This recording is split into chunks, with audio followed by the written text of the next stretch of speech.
that you're going to accommodate for.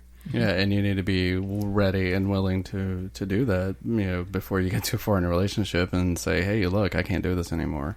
And you've done wasted however many years. Just make sure that you know what you're signing up for on both ends. No, I'm sure people feel like that when they have physical limitations too. It was just yet another thing that had to be solved. And if you take it like that, of this can, we still can do this thing. It's just a matter of how does it work? It doesn't work like the average person. Well, guess what? Very little in life works like the average person. Average is kind of an illusion. People would think, well, this is what normal is. Normal is what gets you through the day. Your normal is different than my normal. This normal is different from that normal. It's one of those things where however you make it work is how you make it work. And people's facade of normal is way different than their actual normal. Absolutely. Most of the time. So don't pretend to be normal.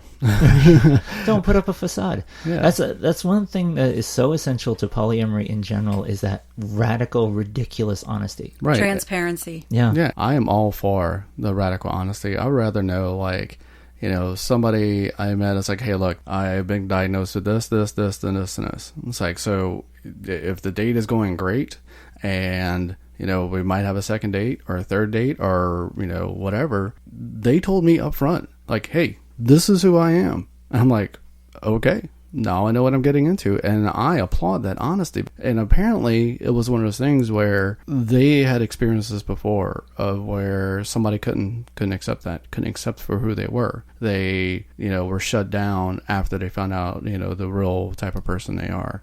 And I'm not saying that as a bad thing. I'm saying that as this person just couldn't handle it. And everybody can only handle a certain amount of things. And that's, everybody's different. Again, we're going back to what normal is for somebody is not normal for somebody else. And so when I was getting into dating and seeing a person, they were like, okay, here's me. Here's everything about me. Here's what I am. Here's what I experience. Here's what I do. If you can't handle this, get out now. And it's that simple. And I it was kind of interesting because I met somebody at a party one time, and just we kind of gravitated to each other for whatever reason. And she ended up being a cool person, but she was very open about, like, oh, I have social anxiety, and have issues with that. So I wasn't even going to come tonight, but I made myself come tonight because I knew I'd have a good time once I got here. And I was like, wow, I'd never really met somebody that was just upfront about that. And they're just like, they try to deal and manage and do all this other stuff. And I was like, holy shit, that's a person that came right out and said it. I'm like, and okay. That's an interesting thing, is that in her case, I'm sure she can't always do that. Right. And that's the thing of, we get people who are willing to go outside of their comfort zone, and you should be flexible to go outside of your comfort zone sometimes, but your partners need to understand that you can't always do that. Sometimes you're going to try and you're going to fail. We have kind of a dear friend that he psychs himself up. He gets himself mentally prepared to come to a social event, and he can't. And we hear from him later, and he's still on his couch. That works. You just got to understand this is just him, or this is just her, or this is just them. And understand that nobody's perfect. We're all trying. We're all doing our things. And sometimes you are just going to do even everything right, and you're still going to lose. And at the same time, we can, just a quick talk about, you don't know somebody's struggles. Mm-hmm. So when you have somebody with an invisible illness, you don't see their struggle. You don't see what's going on behind the scenes. They could have just had the worst day of their life and you have no idea. And this is just giving somebody a perspective of everybody has their own struggle. You don't know what somebody just went through or is going through or went through in their past that led them up to this moment. So you could have something that, somebody that you have no idea where they came from. Whenever you're with somebody or with a partner, it's good to talk about stuff that you've experienced and all that stuff that kind of led you up to it. It's just being open and being honest, being, like Jay said, being transparent. Be poly-real. Yeah, exactly. Just be real about it, because we're adults, and let's try to act like it.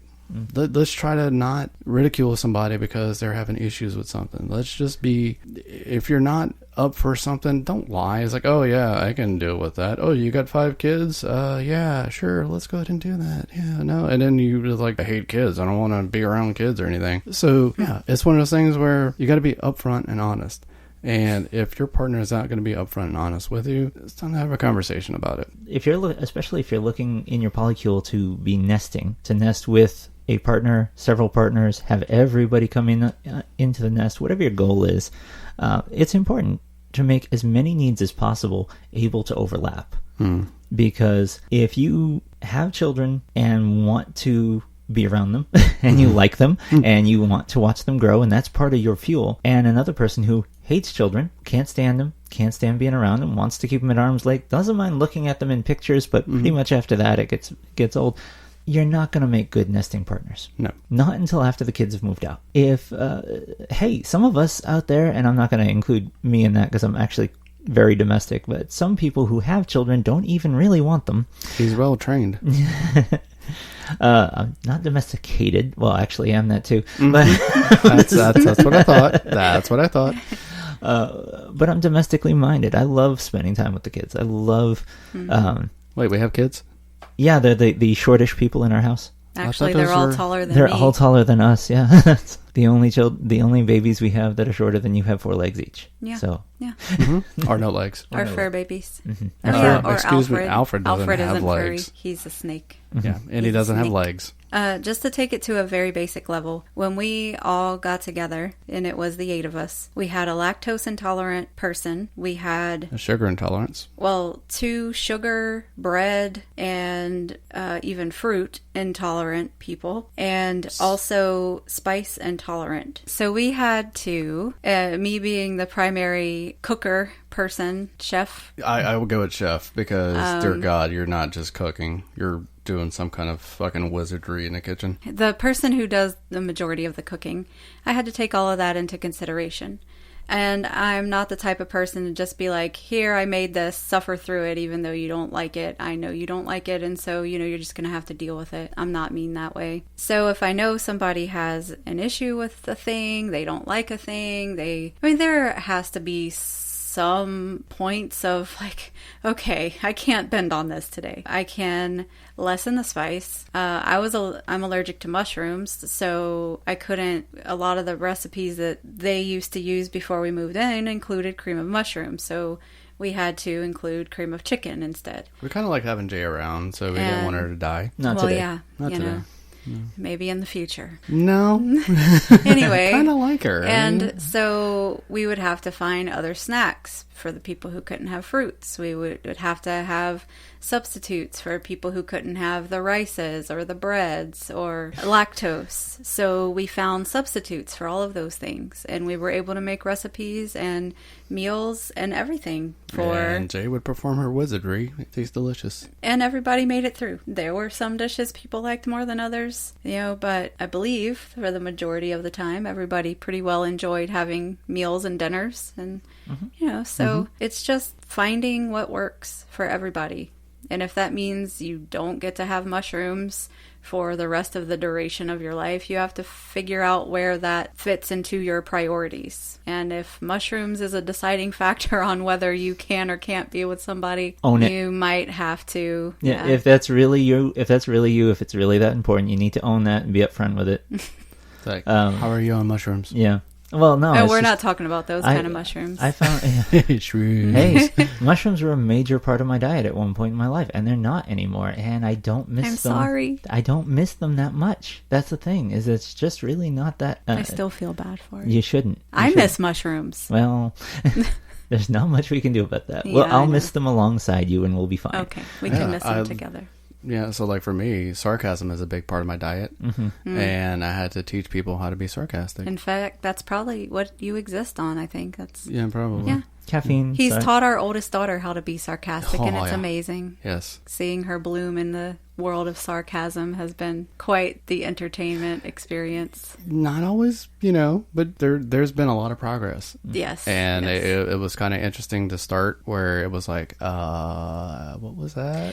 But that is also a good example because she was not used to that prior. Mm-hmm. Oh, yeah. So a lot of times when Zan would be sarcastic, she thought he actually meant it. Right. And would take it to heart and start crying. And then he would feel horrible. Oh, and we would have to explain, no, sweetie, he's joking. He's being sarcastic. And so now she's come back and she's gotten him a few times. Oh, yeah. Oh, yeah. She burns him quite often. Mm-hmm. We're very proud of this. I wouldn't say quite often. Oh, yes. Oh, yes. She has taken her intelligence and used it against you. We've created a monster. A glorious, glorious monster. I can't even win. Yeah. I can't win. Nope. And in terms of Accommodating? events, accommodations during events, we just had a major life event in that we dropped our oldest daughter off at college into the dorms for the first time. Big emotional event. Yeah. And we had a wonderful time. Yeah. It was a wonderful experience. We got pictures. So proud of her. But I would be lying if I said that it went off without a hitch. Yeah. We had obstacles. We had things set financial back. aid and all the finances. Some people and were having better days than others. Not looking at anyone in particular. Oh, that's funny because you're staring directly at me while you're saying this. Well, This I'm is an glad you awesome pointed looking that out lamp. I just to want to the- tell you how awesome this lamp is. Anyway, but the thing is we still had a wonderful day. We We did. still had an amazing, moving, beautiful experience with the whole thing, even though stuff went wrong. Even though stuff didn't go according to plan, even though we ended up having to send Zan on foot across a campus on an extremely hot, humid day after he'd had a rotten day at work. And he wasn't feeling very well. Mm-hmm. Because of our dietary needs, he was not. I was getting angry. He came straight from work to the event and hadn't been able to eat. Probably was dehydrated because he never drinks enough water. According to you, if I drink 8 gallons a day, it's not enough water. I don't know. Is it half of your body weight I don't know. in ounces? Zan? Okay, I thought we're not gonna have math involved here. Well, There was supposed to be no math. Okay, no math in this podcast. anyway, but he trekked, and it was pretty hot and muggy yesterday, and he trekked all the way across the parking lot so that Crow and I could stay with oldest daughter. Mm-hmm. And he did that to pick up 2 of our other children at school so they wouldn't have to sit there and wait. Yeah. And we had no idea how long it would be for them to be waiting. And he did that. That was an accommodating thing. It was an awesome thing for him to do. And he did it for us, and he did it for everybody. And it was so that a problem could be solved that had cropped up during the whole proceedings. It's one of those things. You can't plan for everything. You just can't. No matter how much planning is indispensable. But when the event starts, Teamwork. yeah, when the event starts, all bets are off. Your plans are useless. But if you hadn't planned, you're screwed. If you do plan, you're going to be way ahead. And when things crop up, you're going to be ready. You can't plan for everything. And so you've got to roll with it. And you've got to understand that sometimes you're going to be doing something that's not on the plan. It becomes more of an organized chaos. Right. Mm-hmm. Actually, very loosely organized chaos. And as long as most of everyone is having a good time or enjoying themselves, you need to count that as a success. Mm-hmm. I guess the point is just be upfront and honest about your needs. Have your partner, your family, your friends, everyone else be upfront about their needs and wants. And the more honest you can be about it, the better it's going to be for everyone involved. And be honest with yourself on whether the needs that somebody is expressing to you is something that you can actually accommodate. Just be flexible. Don't be a stiff. I mean, know your needs and know your limitations,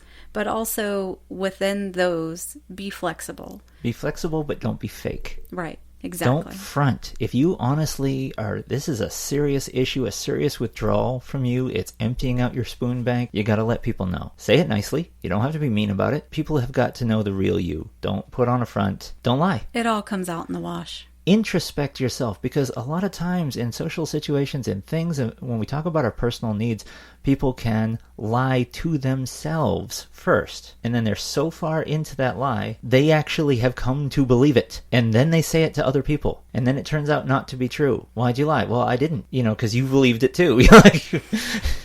So it takes some introspection. You've got to examine yourself. You've got to be aware of you. Yeah, you have to be aware and honest about your needs, your wants, your desires, everything. Because if you're not, bad news. You're going to have a bad time.